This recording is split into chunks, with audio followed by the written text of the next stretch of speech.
the Nigerian National Petroleum Company, NNPC Limited, has announced the signing of a settlement agreement facilitating the divestment of ExxonMobil's stake in Mobil Producing Nigeria Unlimited to Seplat Energy PLC. The $1.28 billion deal, first announced in February 2022, has been entangled in regulatory hurdles for more than 2 years. According to a statement released last Thursday by NNPC Limited, the agreement involves the Mobil Producing Nigeria Unlimited, Mobil Development Nigeria Incorporation, and Mobil Exploration Nigeria Incorporated. This development comes after a directive from President Bola Tinubu to the Ministry of State for Petroleum Resources, Oil, and the NNPC on May 28 to resolve the divestment issue. The Chief Executive Officer of TotalEnergies, in another story, Patrick Puyan, also this week announced a new oil and gas deal in Angola worth $6 billion. Puyan said that Angola is getting the deal instead of Nigeria, owing to the Central African nation's stable oil and gas policy landscape. This was part of a wide-ranging conversation at the just concluded Africa CEO Forum in Kigali, Rwanda, which also featured Africa's richest man, Aliko Dangote. Arise business correspondent Rotu Zudiri sent in this report. Africa CEO Forum here in Kigali, Rwanda, saved the best for last with an engaging conversation with Aliko Dangote, the president and CEO of the Dangote Group, Africa's richest man of Nigeria, and Patrick Puyan, who of course is the chairman and CEO of TotalEnergies. Aliko Dangote, first off, kicked things off by talking about the refinery expansion plans in the new year. By next month, we'll be producing gasoline.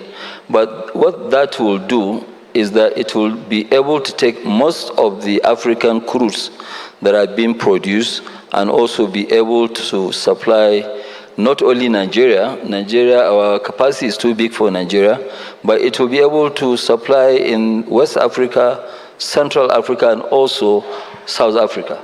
And then we are expanding more. This is the first phase. We're actually going now to the next phase, which will start early next year. Now, a lot has been said about the advantages of coming to continental forums like this, where people from different countries get a chance to meet and mingle. Patrick Puyan actually boosted that by... Africa Oil and Gas Report is a publication that covers a wide range of critical issues, forging conversation around the Nigerian oil and gas sector. Its latest edition seeks to explore what it calls the 11-year window open to Nigeria to make the most of the critical period preceding the end of the fossil fuel era. Now, Toyin Akinosho is an oil and gas analyst and publisher of Africa Oil and Gas Report. He joins me now on This Day Live, the Sunday Talk Show. Well, thank you very much for joining us. Well, there's a lot to unpack in these stories, by way of introduction. I would have wanted to listen to Patrick Puyan, who had a lot of issues, a lot to say about Nigeria's business environment. But I'll get to that in a moment. But let's start. This is the season of 1 year of Tinubu's administration, 25 years of democracy, and there's been a lot of chest beating going on. What would you say are the major achievements within the oil and gas industry and the major omissions in the oil and gas industry under President Tinubu's watch? Beginning with the proclamation on May 29 last year that fuel subsidy is gone. Yeah, I just think, we've had a very elaborate debate over whether there should be subsidy or it should go or it shouldn't go, how much it was draining the economy. And I think that what we didn't do well in the course of that conversation was what you could do, to ensure, in terms of detailed planning, what you could do to ensure that its effect, on the, general population, on those people who really don't have that, power to dispense with a lot of money in their pockets. I mean, that basically was the thing that wasn't, thoroughly, dealt with by anybody in terms of course, there were policy proposals for those things, during the Jonathan era, I remember the minister, was already talking about mass transit, states to come and take some money, so those things were there, but, I think that the president was just a little bit hasty in dispensing with it. According to him, there was no money in the budget for it. And he just also thought that perhaps if you just announce it, you might, as one football coach said, you might wangle your way to the final as it is. So yes, so he's gone and we're dealing with the aftermath. There's a whole lot of pain in the country. And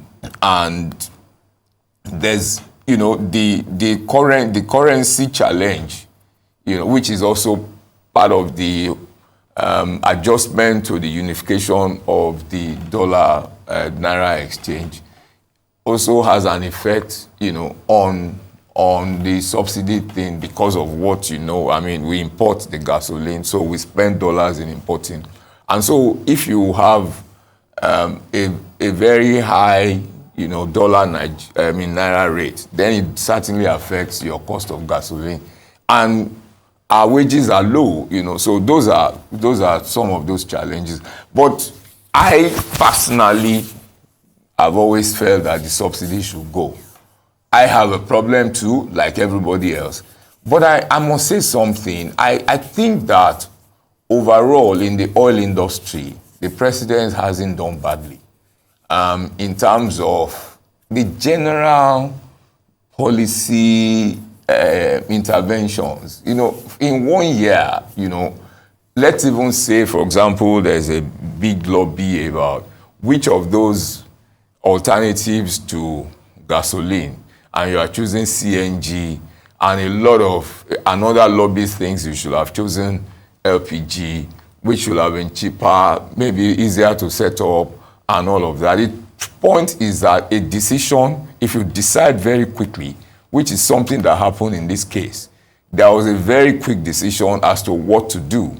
And so we are now dealing with the issue of, all right, you can have CNG stations and all of that. So I think that coming quite early in the administration is decisive.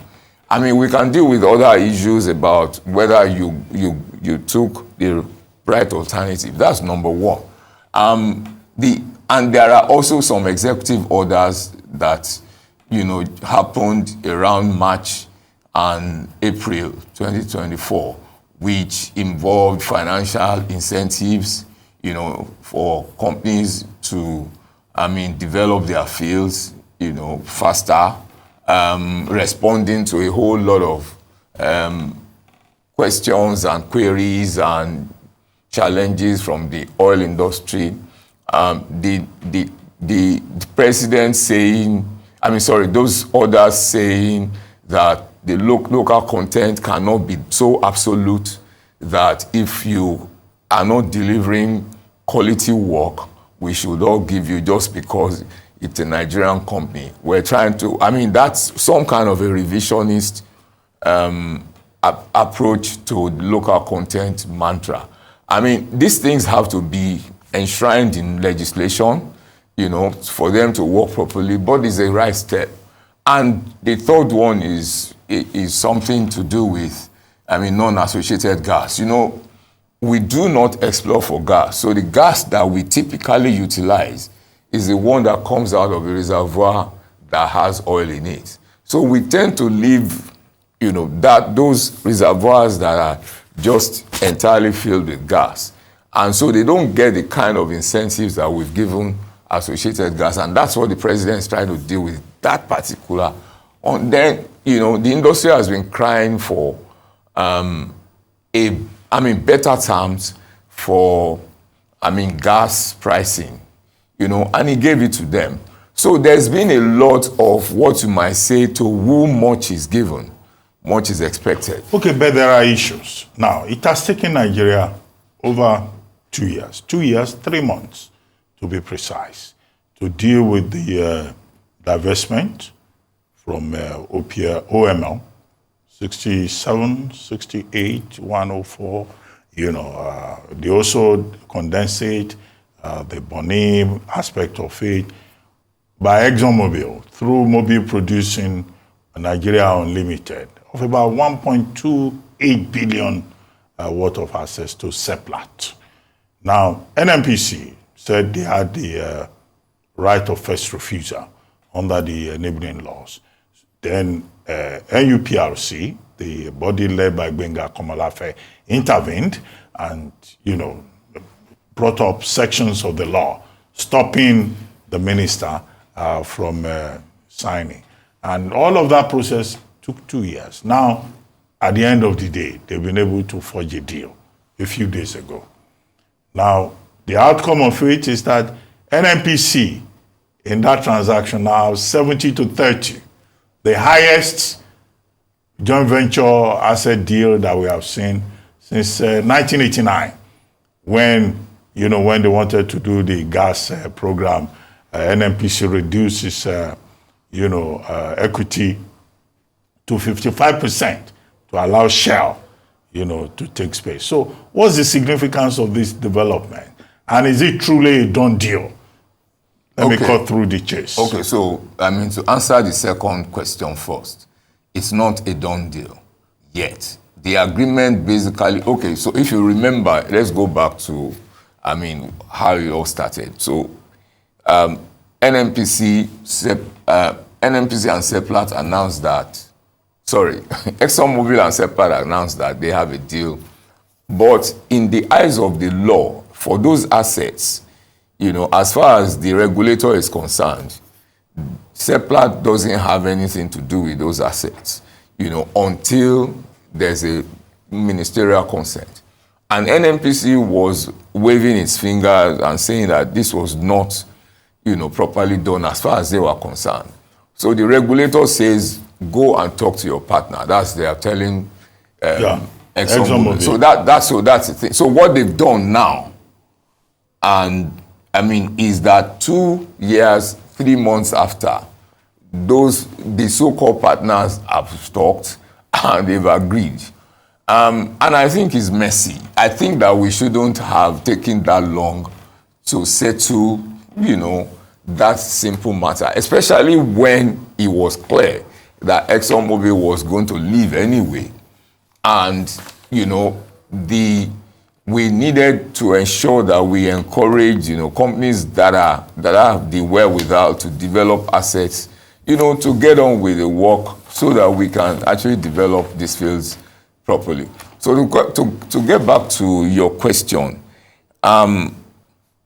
now that they have settled, it is only then that Seplat can now approach, Seplat and ExxonMobil would then approach the NUPRC and say, well, we have in fact, probably 3 of them, that this thing has been sold to these people, and we now want the federal government to sign off on it.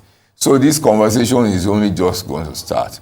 The one that has Shell and a company named Renaissance Africa, a consortium of 5 different companies, that one is already far ahead in negotiations, because there was no objection from the NNPC. I think that's a very important point, because when we begin to now hear that deal is done, we shouldn't be thinking that they probably have, jumped the queue or something. The point is that the state hydrocarbon company did not have any objection regarding that.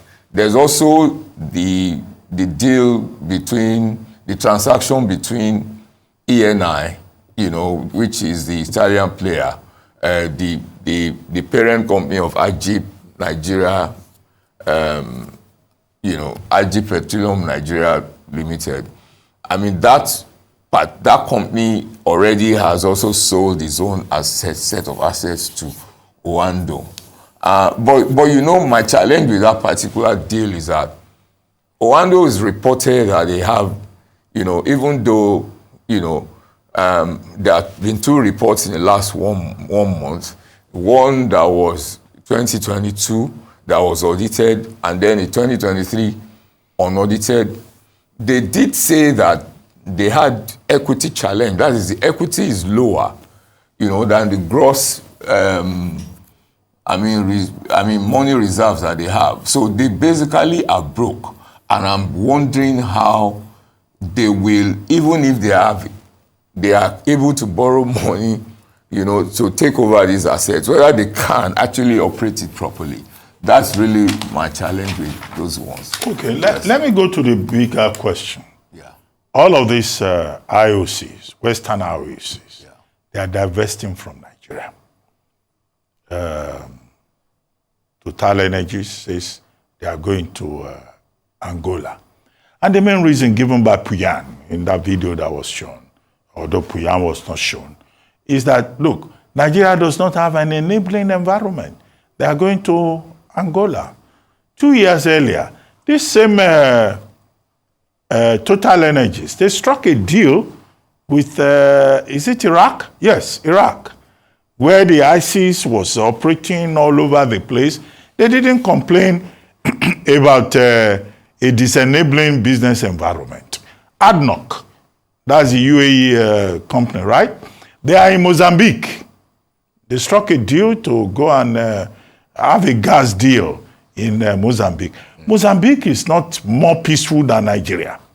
So why is it that here in Nigeria, everybody is leaving? Okay. The only company that is not planning to leave yet is probably Chevron. Okay. And all of them are saying onshore operations, we cannot stay there. They talk about onshore.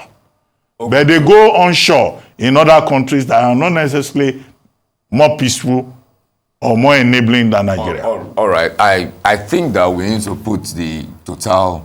Okay, so you've asked a whole range of, you've tied a lot of things together.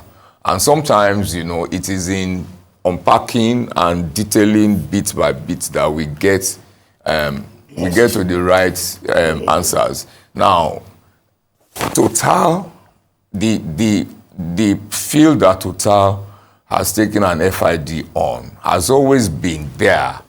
I mean, it was something discovered. It was a set of fields, discovered in what is the so-called pre-salt part of Angolan offshore that was discovered over, 15 years ago, roughly, by a company called Cobalt. And he's also had his own challenges. And so when these companies have a list, they rank projects all over the world. Total, I do not know that we could say that Total left Nigeria for Angola. That project has struggled.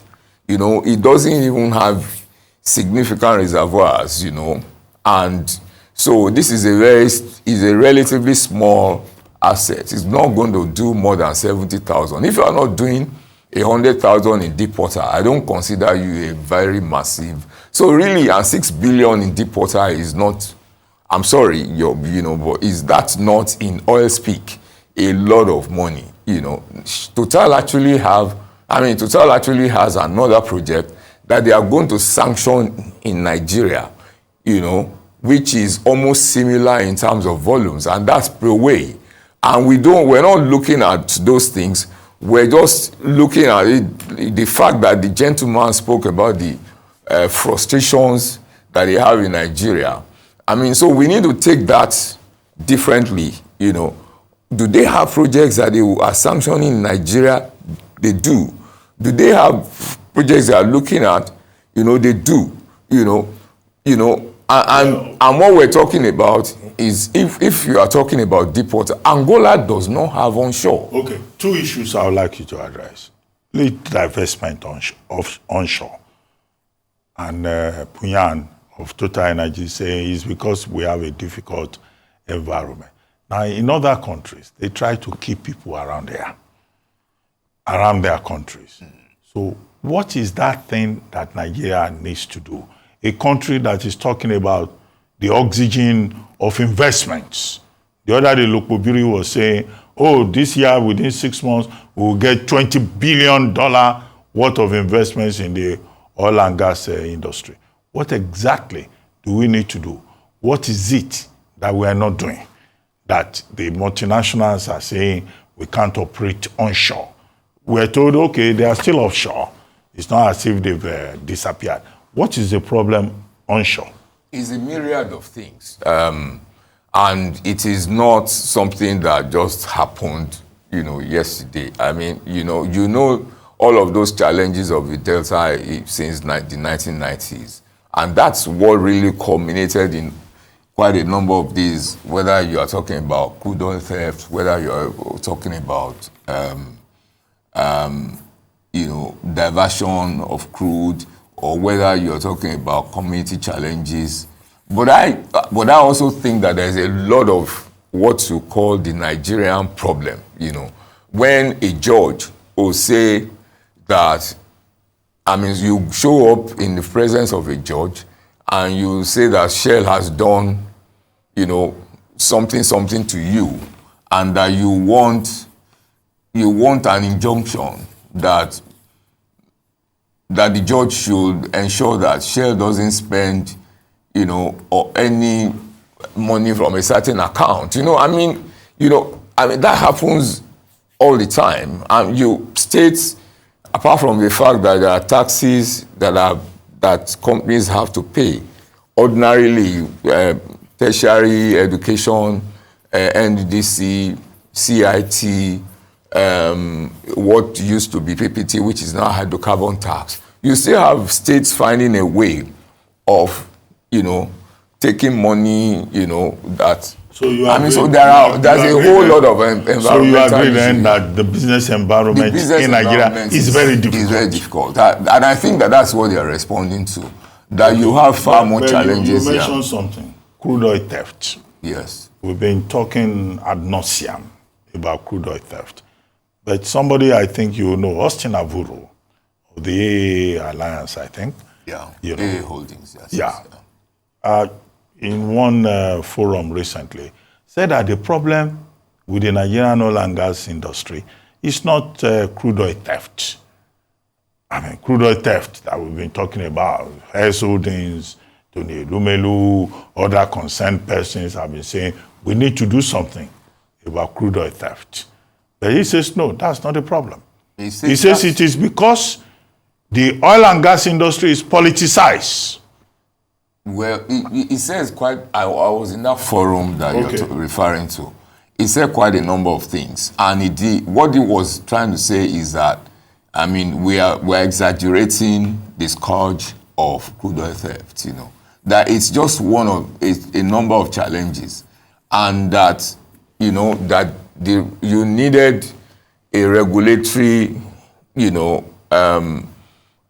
what you might call an aggressive regulatory regime to deal with quite a number of problems. Quite a number of companies who don't have challenges with crude oil thefts, weren't even going ahead to do what they ought to do ordinarily. Those who could drill more wells are not drilling the wells that they should.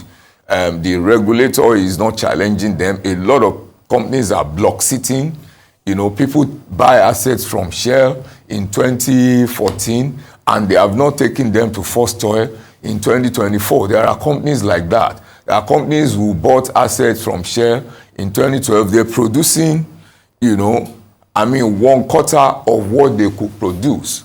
And when you add some of those things up, you probably can get about 700,000 from those, of those several challenges. Okay. That's what he was saying. As we begin to wrap up, two quick things. We're focusing on oil and gas because it's the mainstay, as they say, of the Nigerian economy.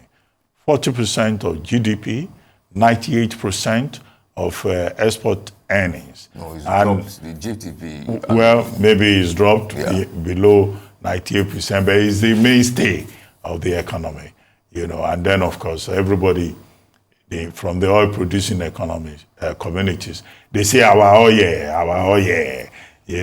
And anything, they say, oh, they are spending our money.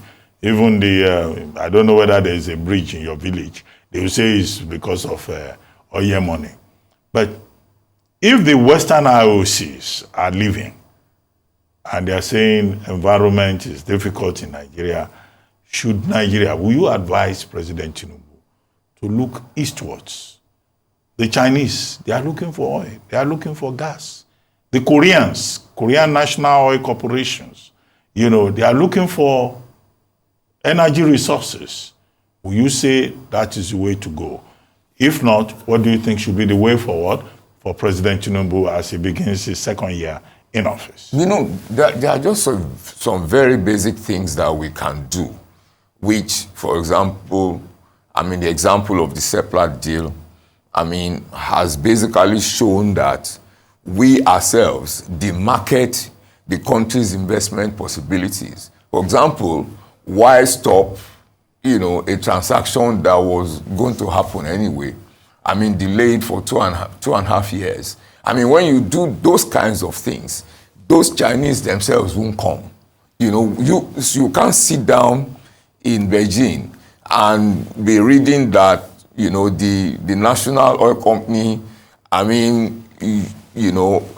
bullied an investment from not happening, and you will come. So, if we do work as public servants on a day-to-day basis, and we do them, with forthrightness, and we're honest and transparent, and we deliver. If you are constructing a grid-length pipeline, gas pipeline, for 12 years, and you don't complete it, why should anybody want to come and invest in gas? When, the people who have constructed gas processing plants have to wait for you for another 6 months to sort out whether you will complete a pipeline that you've been constructing for 12 years. There are a whole range of things that you do as a country that are just symbolic of, that people, wake up and see that you are doing, and they are not so sure whether they want to come. And so, what I'm saying is that, I told you in the beginning that there are quite a number of things that the president has done. And if he keeps on doing those things, that we can be breaking some of these, as they say, strongholds. If you, for example, legislate some of those executive orders, you've done quite a bit. Then there's a whole range of things that you keep on doing. We'll now, for example, have a fairly large, and we're not saying it enough, a large, crude oil processing plant that is able to export jet fuel. That is something. And you are referring to the Dangote refinery? Yes, exactly. Yeah. And you know that there is a challenge in terms of gas uptake in the power sector. But between Dangote and Indorama, they consume over 250 million, standard cubic feet of gas per day, which is something that neither Egbin nor Transcorp's, Ugeli power plant, nor, can do consume. What the point is that there are so many other areas, that we can use gas for, that we need to keep on looking at methanol and those other areas. But then you need to start with the body language. And I think that, some of those executive orders, I do not like, it's not a word like, but I think that the president's team could be better than the way he looks, That's all. But there are people who are working. And this is the first time that you have what you might call a back-end intellectual group. Some kind of brain power in the ministry that is working for, the president, Okay. close to what you had, in the Toyin early years Akinosho, of. I would like to thank you very much. We've not talked about cost. You've talked about Indorama. You've talked about Dangote refinery.